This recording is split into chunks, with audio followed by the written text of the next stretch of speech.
تو کتابوں کے حوالے حضور کر کے گئے ہیں صلی اللہ علیہ وسلم. اور غدیر خم پہ صحیح مسلم میں 4 احادیث ہیں. قرآن کو پکڑ لینا، اس میں ہدایت ہے، نور ہے، یہ اللہ کی رسی ہے، جو اسے پکڑے گا ہدایت پہ ہوگا، جو چھوڑ دے گا گمراہ ہو جائے گا. اور دوسری بھاری چیز میرے اہل البیت ہے، ان کے معاملے میں تمہیں اللہ کا خوف دلاتا ہوں. یہ جملہ 3 دفعہ آپ نے ریپیٹ کیا. اللہ کے فضل سے اس پلیٹ فارم سے توحید بھی قرآن کی بیان ہو رہی ہے اور اہل البیت کا بھی دفاع ہو رہا ہے. باقی سب نے ٹکڑوں میں دین لیا ہوا ہے. کل حزب بما لدیہم فرحون، ہر فرقہ خوش ہے جو اس نے ٹکڑے کا دین لیا ہوا ہے. یہاں پہ ٹوٹیلٹی میں دین بیان ہو رہا ہے. اہل حدیث نے توحید بیان کی قرآن والی، اہل بیت پہ آگے ان کی موت ہوگی. اہل تشیع نے اہل بیت کا دفاع کیا، اگرچہ اس میں غلو بھی کیا لیکن دفاع تو کیا، لیکن توحید کے معاملے میں آگے موت ہوگی. اہل البیت کے ساتھ وہ عقیدے منسوب کر دیے جو اللہ کا حق تھا. یہ وہ پلیٹ فارم ہے جہاں پہ کبھی ریڈ لائن کراس نہیں ہوتی. توحید گج وج کے بیان ہوگی اور اہل البیت کا بھی دفاع ہوگا، لیکن کوئی ریڈ لائن کراس نہیں ہوگی اللہ کے فضل سے الحمدللہ. تو وہ رسول اللہ نے اپنی قبر کے بارے میں فرمایا ہے، مسند احمد میں حدیث ہے، اللہم لا تجعل قبری وثنا یعبد، اے اللہ میری قبر کو وہ بت نہ بننے دینا کہ لوگ اس کی عبادت شروع کر دیں.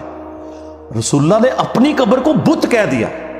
ہمارے لیے تو اس پلانٹ ارتھ پہ رسول اللہ کی قبر مبارک سے زیادہ کوئی عزت اور احترام والی جگہ نہیں ہے، کوئی دنیا کی قبر اس کا مقابلہ نہیں کرتی. لیکن نبی علیہ السلام فرما رہے ہیں اگر اس کے ساتھ بھی کوئی عقیدہ منسوب کرو گے تو وہ شرکی عقیدہ ہے.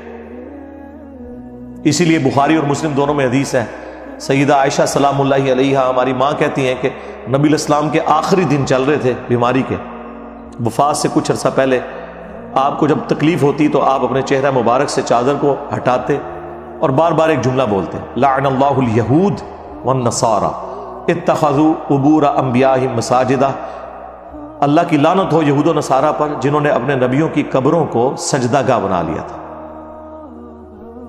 اور اما عائشہ کے آگے الفاظ ہیں بخاری مسلم میں کہ اگر ہمیں یہ ڈر نہ ہوتا کہ لوگ رسول اللہ کی قبر پہ سجدے شروع کرتے ہیں تو ہم رسول اللہ کی قبر کو زیارت کے لیے اوپن کر دیتے، یعنی میں اپنے حجرے کی دیوار گرا دیتی، جب جس کا دل کرے وہ قبر رسول پہ حاضر ہوتا.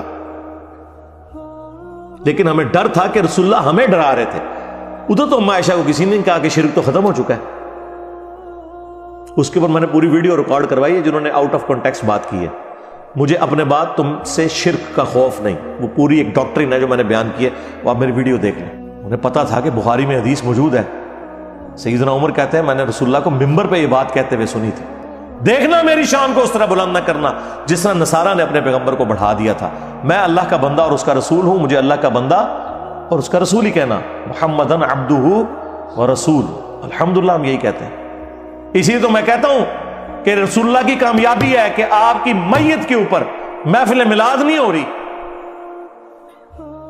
آپ کی میت کے اوپر نعتیں نہیں پڑھی جا رہی، بلکہ بخاری میں 4 جگہ وہ حدیث آئی ہے سیدنا ابوبکر آپ کی میت کے اوپر خطبہ یہ دے رہے ہیں کہ جب نبی علیہ السلام کی ڈیتھ ہوئی تو حضرت ابوبکر صدیق حجرہ عائشہ میں داخل ہوئے، رسول اللہ کے چہرہ مبارک سے کفن کو ہٹایا، آپ علیہ السلام کے ماتھے پہ بوسہ دیا اور کہا یا رسول اللہ، اللہ تعالیٰ آپ پہ 2 موتیں جمع نہیں کرے گا، ایک موت آپ کا مقدر تھی وہ آپ کو آ گئی. اور پھر باہر نکل کے منبر پہ چڑھ گئے. حالانکہ حضرت عمر لوگوں کو کہہ رہے تھے کہ جو یہ کہے گا کہ رسول اللہ فوت ہو گئے میں اس کی گردن اتار دوں گا. تو حضرت ابوبکر نے خطبہ دیا اور کہا کہ عمر کو اس کے حال پہ چھوڑ دو. اور آپ نے پہلا جملہ اتنا گستاخانہ بولا حمد و صلات کے بعد، آج کی ڈاکٹرین میں 295C لگتی ہے اس کے اوپر، ہمارے نزدیک تو بالکل صحیح بولا، الا من کان یعبد محمدا فان محمدا قد مات. کان کھول کر سن لو، جو بھی تم میں محمد کی عبادت کرتا تھا جان لے کے محمد مر چکے. میرے خلاف کلپ بنائے ہوئے یہ کہتا ہے مر چکے. اوے ابو بکر صدیق نے کہا رضی اللہ تعالیٰ عنہ، ڈنگرو کس کو گستاخ کہہ رہے ہو؟ انجینئر کو نہیں، انجینئر کے امام کو گستاخ کہہ رہے ہو. ابو بکر صدیق رضی اللہ تعالیٰ عنہ، یہ ان کا خطبہ ہے. اور اس سے بڑھ کر یہ ہے ہی جملہ بھی فرضی تھا. صحابہ میں کون حضور کی عبادت کرتا تھا؟ یہ ہوتے تنو اور کوئی نہیں گل نبی، تو یہی گل کہنی ہے تھے. تو پڑھ وما ارسلناک الا رحمۃ للعالمین. تو پڑھ ان اللہ و ملائکتہ یصلون علی النبی صلی اللہ علیہ وآلہ وسلم. نہیں، صحابہ کو پتا تھا اس موقع پہ یہی بات، کیونکہ اس انسانیت نے سب سے بڑا شرک ایک نبی کے نام پہ ہی دیکھا ہے، عیسیٰ ابن مریم کے نام پہ.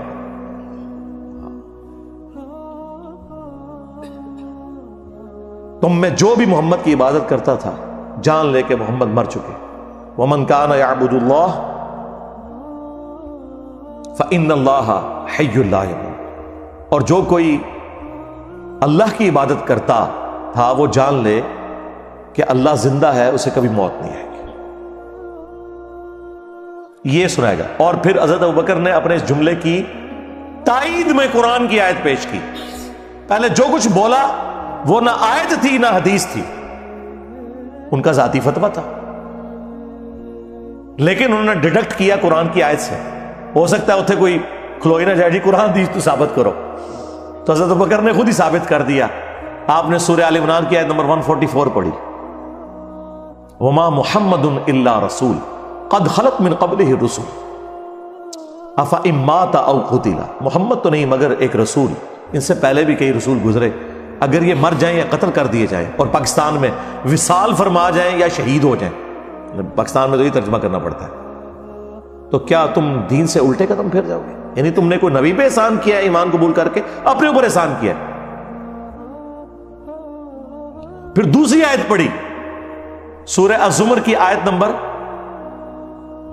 30، انک میت وانہم میتون. بے شک اے نبی تمہیں بھی مرنا ہے، تمہارے مخالفین کو بھی مرنا ہے، اور پھر اللہ کے حضور پیش ہونا ہے. اندازہ کریں. اور المستدرک للحاکم میں حدیث میں ایک تیسری آیت بھی پڑھی سورۃ الانبیاء سے، اس میں بھی اس بات کا ذکر موجود تھا کہ اگر رسول اللہ کو موت آئے گی تو آپ کے مخالفین کو بھی موت آ جائے گی. اندازہ کریں کہ صحابہ اکرام قرآن کی آیات میں سے ڈھونڈ ڈھونڈ کے کتنی گستاخیاں تلاش کرتے تھے. نعوذ باللہ. یہ تو یہی کہتے ہیں نا، آپ بریلویت کے کلچر کو سمجھتے ہیں، تو میں خود بھی بریلوی رہا ہوں، مجھے پتا ہے. اور اما عائشہ دیکھیں، وہ کہہ رہی ہیں اگر یہ ڈر نہ ہوتا کہ لوگ سجدے شروع کر دیں گے، ہم رسول اللہ کی قبر مبارک کو زیارت کے لیے اوپن چھوڑ دیتے.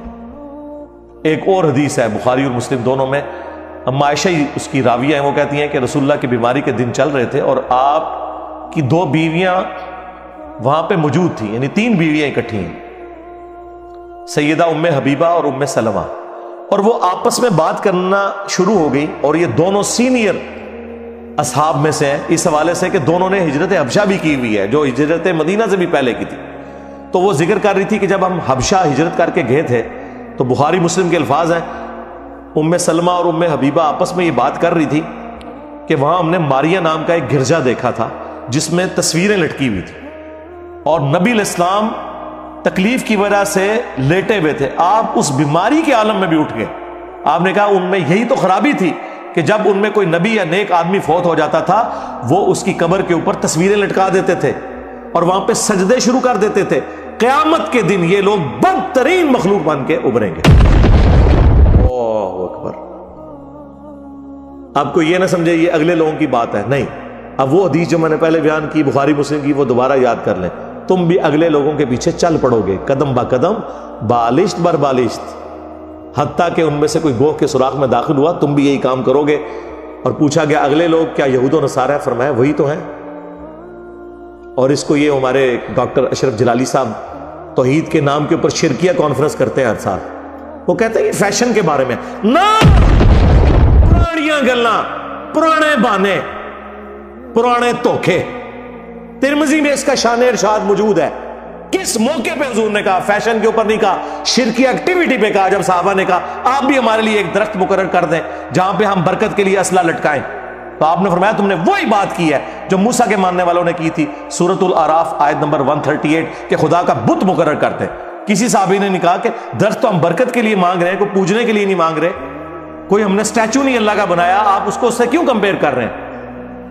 کس کی جرت تھی امام الموحدین کے سامنے بولتا صلی اللہ علیہ وآلہ وسلم.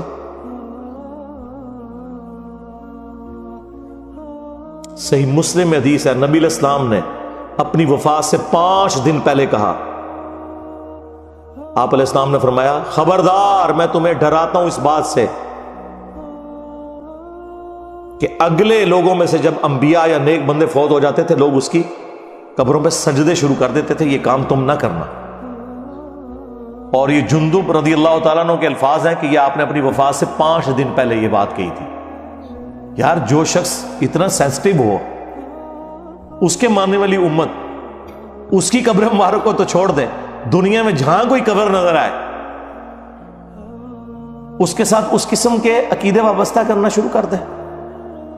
تو نبی علیہ السلام نے تو اپنا حق ادا کر دیا، اور کیا کرتے ہیں حضور؟ اس سے بڑھ کے اور کیا کرتے ہیں؟ امت کو یقین دلانے کے لیے کہ ڈر جاؤ۔ ابو داؤد میں حدیث ہے میری قبر پہ میلہ نہ لگانا، دنیا کے کسی بھی حصے میں تم ہوگے اللہ تعالیٰ تمہارا درود میرے تک پہنچا دے گا۔ اللہم صلی علی محمد وعلی آل محمد، درود پڑھنے کے لیے بھی میلہ نہ لگانا۔ ویسے تو درود پڑھنا، وہاں پہ سلام عرض کرنا، اس پلانٹ ارتھ کی سب سے بڑی نیکی نفلی عبادات میں اگر کوئی ہے تو قبر رسول کی حاضری ہے، لیکن حضور نے کہا وہاں پہ بھی میلہ نہیں لگانا، بس سلام عرض کرو اور چلے جاؤ۔ وہ 4 کتابوں میں صحیح سند کے ساتھ ہے، المصنف ابن ابی شیبہ میں، سنن الکبریٰ البیہقی میں، فضل الصلاۃ علی النبی میں، الموطأ امام مالک میں۔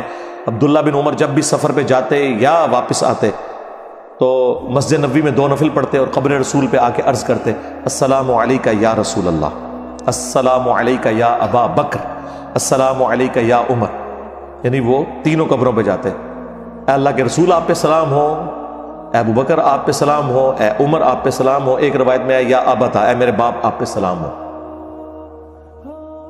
تو وہ اپنی جگہ وہ فضیلت ہے قبر رسول کی حاضری، کوئی شک نہیں ہے، لیکن اس قبر کے ساتھ اس طرح کے عقیدے وابستہ کرنا، آپ مجھے بتائیں اگر قبر رسول کا یہ سٹیٹس ہے کہ آپ نے کوئی عقیدہ وابستہ نہیں کرنا، باقی قبریں تو شاہی کوئی نہیں۔ اے جملہ ہر جگہ فٹ ہونا جے کہ میرے نبی صاحب ہے ہی کوئی نہیں، تیرے بابے تھے شاہی کوئی نہیں، قبر رسول صاحب ہے ہی کوئی نہیں، تیرے مزار تھے شاہی کوئی نہیں، ٹھیک ہے کہ نہیں؟ ہر جگہ یہ فٹ ہوتی ہے بات۔ تو نبی علیہ السلام کے ساتھ اپنا رشتہ مضبوط کریں جنہوں نے آپ کے کام آنا ہے قیامت کے دن انشاءاللہ تعالی۔ شفاعت کے ہم نے حقدار ہونا ہے اگر نبی علیہ السلام کی سچی پیروی کی۔ صلو علی محمد وآل محمد، اللہم صلی علی محمد وعلی آل محمد واصحاب محمد وازواج محمد وامت محمد اجمعین الی یوم الدین، آمین۔